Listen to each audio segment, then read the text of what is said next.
Peeps. What's good with y'all, man? It's your boy I'm coming at y'all real quick. Detroit Pistons went ahead and made a free agency move. They signed Glen Robinson III to a 2-year deal. Actually a 1-year, second-year option type of deal for like $8 million, a little over $8 million. So real solid move, man. About a year or two ago, about 2 years ago, he won the slam dunk contest. Young guy, still kind of young guy, 4 years experienced player. Was with the Indiana Pacers. Excuse me, I got the hiccups. Very talented. Got some defense. Could do a number of things. These type of moves that I figured the Pistons would make. This guy could either push his way for a starting position or either possibly a backup role. Like I said yesterday, these are the type of moves we make. If he's going to be a bench player, this is the perfect way to get a bench player right here. Young guy, nobody, really giving that much respect outside the slam dunk contest. So he got a lot of chance to come make a name for himself over here. Probably, he could have ended up with another team or still with the Pacers for all we know. Maybe, but now he's here. He got an opportunity to work with a new head coach. Fresh start, chance with a team that's hungry. The Pistons, man, they hot right now. I told y'all. Despite not having no money, they're going to make a decent move in free agency, one way or another. Even if it was just scrap players at best. I said they go do something to show they're serious about building a team. I'm not, everybody keep, and by the way, Mr. Highland Park 313, everybody sub up to him, man. If you want my subscription list haven't made to his, please sub up to the guy. He is long overdue. Fisting subs, his man's busy. He's taking care of his work, and he's in school a lot of times, he says. So man's working real hard. He is really willing to come back to you guys, man. Shout out to him, but I do gotta say this: we did not kiss his ass to get signed on this team. As y'all know, LeBron opted out his contract. Paul George re-signed with the OKC for $137 million, which is good for him.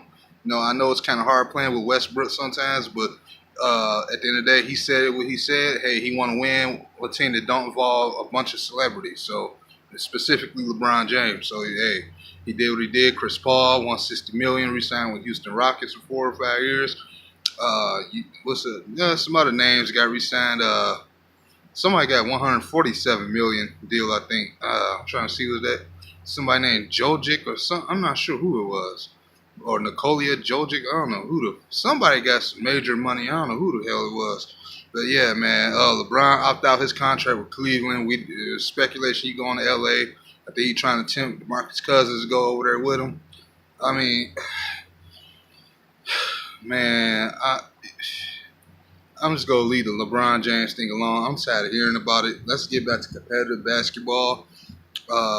As my man LB was saying this morning, it's time we want to see some competition like it used to be back in the day. We don't want all these celebrity guys meeting up on one team. So, and I said the Pistons will be the hottest team in the free, not necessarily in free agency, but they'll be the scariest team, I said, actually, this all season. And they're proving it right now. With no money down there, they still are making the right key moves. This guy, Glen, is like a small forward kind of guy. But it's just right where we need depth at. You can't win sports games without depth. You looking to be a playoff team, you focus mainly on your starting lineup. Maybe a 6-man at best. When you try to build a championship team, you got to build the whole 15-man roster.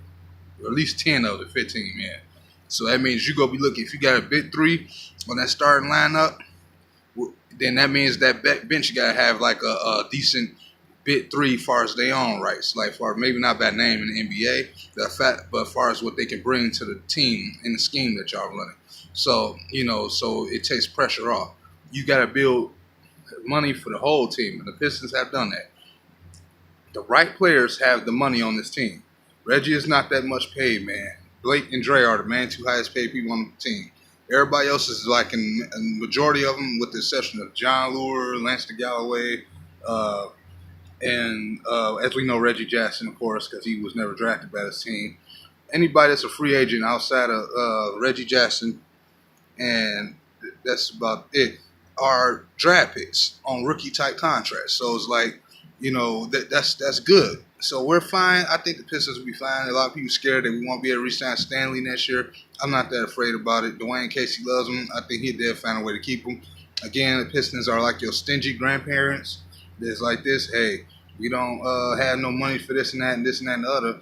And then they come out and make a move like they did today, or they find a way to trade for a big name player like they did with Blake Griffin. It's like, how the hell did they do that? Because the Pistons are resourceful. They may not have the cap somehow like every other team that keeps pulling magic out of a imaginary box. I don't know how they keep getting all this money to pay for these teams, but these players, but they find a way to do it, man. So that's what I'm saying. The Pistons are fine. The money is in the right places. I'm not, with the exception of a lot of bench guys like Lure and all them, as far as the starting lineup, the money is in the right area.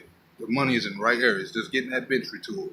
I got my hypes hold some on 2 draft picks and Luke Kennard and Stanley Henry Ellison to help take the rest of the fray. Pistons will be fine. I ain't about to make this too long. Shout out again to everybody, DV. It's your boy, Noel. Peace.